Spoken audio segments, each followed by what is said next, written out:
Oh, wow. La première ligue nous offre un festin. Un festin. C'est magique ce qu'on a à manger. Là, c'est tout à l'heure, à 15h30, je vous ai fait le débrief de Tottenham Manchester United. C'était une folle fin de match. Et là, on a Sunderland, Arsenal. Donc Sunderland, ils sont super bien placés. C'est les promus. Hein. Sunderland, pour rappel, c'est des promus. Ils sont 5e juste avant la journée. Je crois un truc comme ça. Arsenal sont premiers avec un peu d'avance. Un bon coussin, genre 6 points d'avance, un truc comme ça. Affrontement. Arsenal largement favori. Et on nous offre un festin. Surtout avec un but mais magnifique à la 94e minute. Mais surtout, juste simplement les actions sont belles. Juste simplement, ce match a été fou. Surtout en fin de match évidemment. Mais cette première ligue est folle. Vous allez voir les écarts, je vais vous les montrer à la fin de la vidéo. Les écarts qu'il y a au classement, c'est impressionnant. C'est tellement serré. Il y a énormément de suspense. Et alors je sais qu'il y a des gens qui vont dire, bah justement, ça prouve que les grandes équipes sont plus si fortes que ça. Moi, c'est ce que j'aime justement, qu'il y ait énormément de suspense. Que les grandes équipes soient pas beaucoup plus fortes que les autres. Qu'on peut retrouver des Bournemouth très haut, des Sunderland très haut, qui viennent faire des matchs nuls contre Arsenal. C'est incroyable. Vraiment, c'est incroyable. Moi, c'est ce que je ressens. Dites-moi en commentaire vous ce que vous ressentez. On va débriefer ce match. N'hésitez pas à liker, à vous abonner. Et aussi dites-moi en commentaire ce que vous allez penser de ce match. Est-ce que vous êtes aussi enthousiaste que moi? Ouais, parce que Sunderland, chez eux, font match nul contre Arsenal. Et je trouve ça exceptionnel. Alors oui, Arsenal était favori avant le match. Arsenal était peut-être top 2, top 3 de meilleure équipe européenne. Ça se bataille avec le PSG et évidemment le Bayern. Et pourtant, ils se font accrocher. Et en plus, c'est pas eux qui marquent le premier but.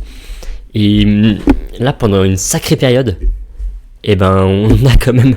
Alors, je dis sacré parce que entre la 36e et la 54e, il y a quand même les arrêts de jeu. C'est de 9 minutes, un truc comme ça. 9 minutes de la première mi-temps, les arrêts de jeu de la première mi-temps. Donc ça fait énormément de temps. Où Sunderland est vraiment en train de gagner le match. Alors on sait très bien qu'Arsenal peut très bien revenir dans le match, etc.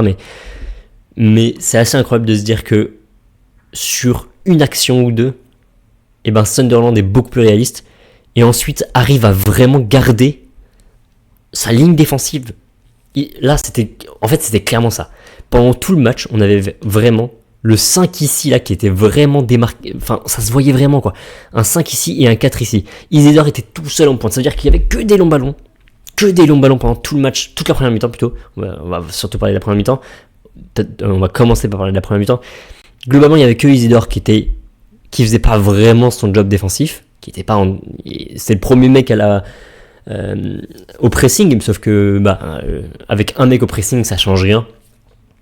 Et en plus, encore plus au moment où Sunderland a marqué son but, là c'était vraiment ce qu'on voyait, c'était la défense à 5, un milieu à 4 qui était vraiment très défensif. Limite il y avait 10 joueurs sur le terrain, dans la surface de Sunderland, du côté de Sunderland. C'était assez fou de voir ça. Mais ils ont résisté.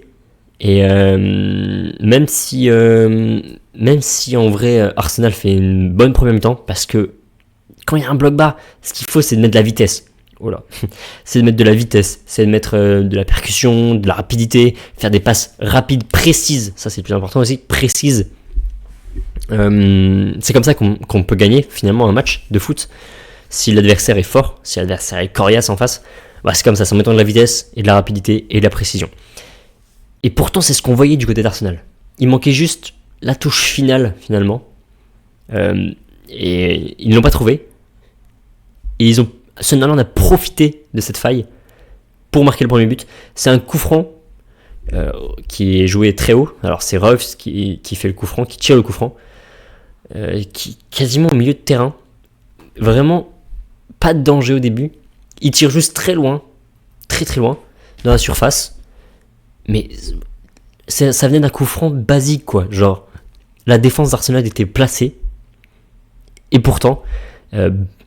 Attendez, c'est qui qui marque le premier but déjà? C'est Ballard. Ballard qui fait une feinte. C'était avec Rice, il était en duel avec Rice. Ça, c'est assez fou de voir. Assez marrant de voir ce schéma de jeu. parce que Rice finalement est très bon dans le match, mais là il va se trouver complètement. Ballard fait une feinte, il n'arrive pas à toucher le ballon, c'est Mukiele un peu plus loin qui le touchera, qui dévie le ballon dans la course de Ballard, qui lui y croit, et vraiment Ballard, on en avait déjà parlé en début d'année parce qu'il avait marqué un doublé je crois en première ou deuxième journée, doublé ou un seul but, mais en tout cas il avait fait un match exceptionnel, il avait rattrapé un ballon sur sa ligne, etc. Bref, Ballard on en avait déjà parlé sur la chaîne, et là lui c'est vraiment en mode numéro 9, en mode attaquant, et pourtant il est défenseur central, hein. Attaquant, il fonce, il dépasse Rice en termes de vitesse, il est plus percutant que Rice, il tire alors qu'il y a deux défenseurs devant lui qui le taclent, qui le gênent, et il arrive à marquer. Et ouais, son but est assez fantastique, et super déviation de Mukiele, faut le dire quand même, la déviation ici. Et ouais, très beau but de Ballard, et ça fait 1-0. Et pourtant, Arsenal avait le ballon, Arsenal maîtrisait, Arsenal était vraiment proposé un beau jeu, je trouvais. Moi personnellement j'ai trouvé que c'était un beau jeu.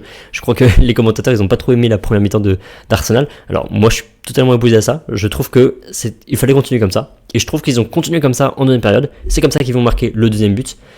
Et le deuxième but, c'est bête, mais ça vient pas du tout. Ça vient d'une erreur justement de Sunderland. C'est pas quand le bloc est bas. C'est Enzo Lefebvre qui perd le ballon très très haut, à peu près ici. Et là cette fois-ci c'est au duel avec Rice. C'est là que Rice se rattrape vraiment. Et Rice, vraiment, en ce moment, je sais pas, depuis là, la saison passée, déjà, il était excellent. La saison encore d'avant avec Ostam, il était très très bon. Mais vraiment, le gars prend en maturité. Là, le 6,9, sans sa faute du premier but, parce qu'il perd quand même l'avantage face à un défenseur central en termes de vitesse et en termes de revenir se placer en défense. Sans cette erreur, en vrai, il fait un super match. C'est lui qui organise vraiment le jeu d'Arsenal ce soir.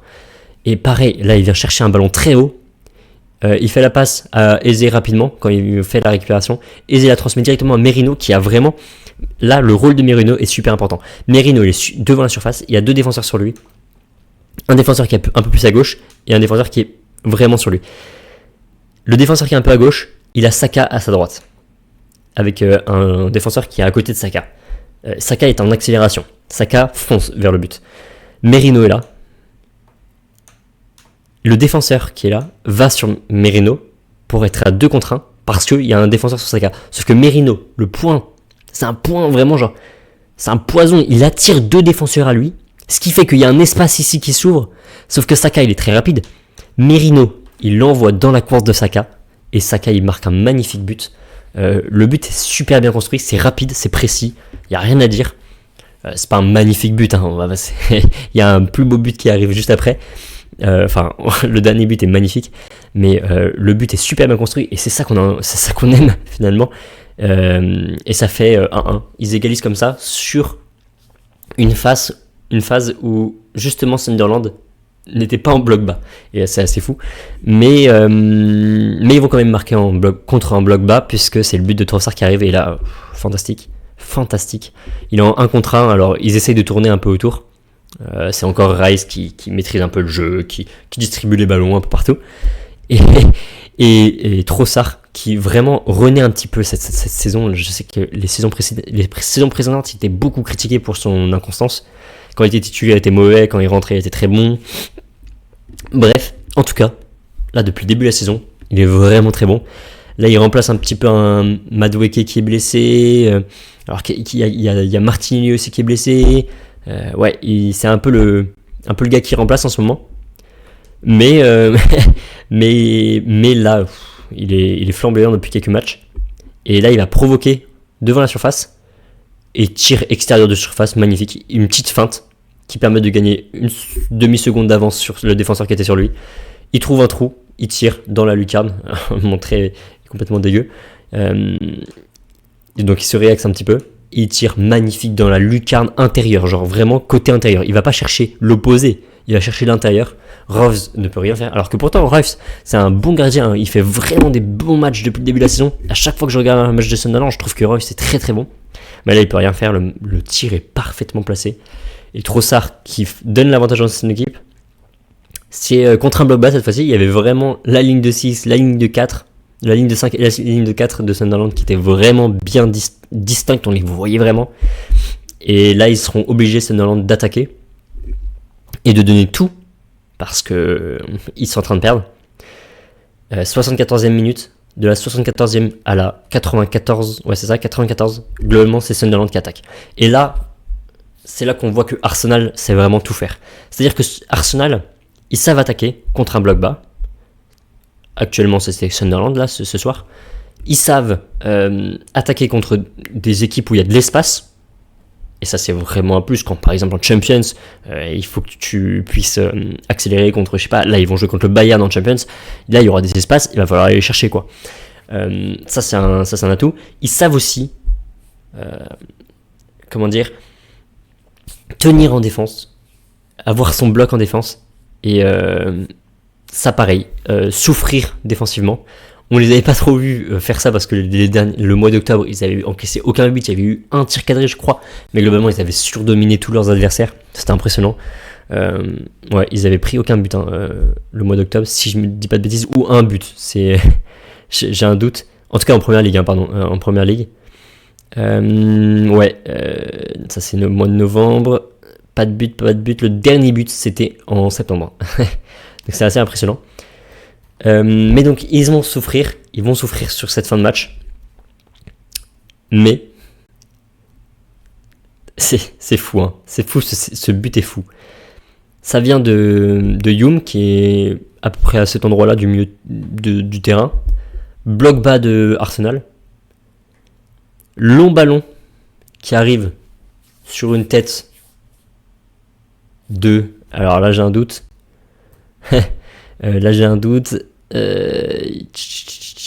Qui fait la passe D? Ah bah c'est Ballard qui fait la passe D. C'est Ballard. Bah, je sais pas pourquoi il a pas sa passe D notée. En tout cas, bah peut-être que c'est quelqu'un d'autre qui la touche. Je sais pas trop. En tout cas, c'est Ballard qui est au duel avec un défenseur. Et c'est pour ça que je pense que Ballard c'est l'homme du match. Hein.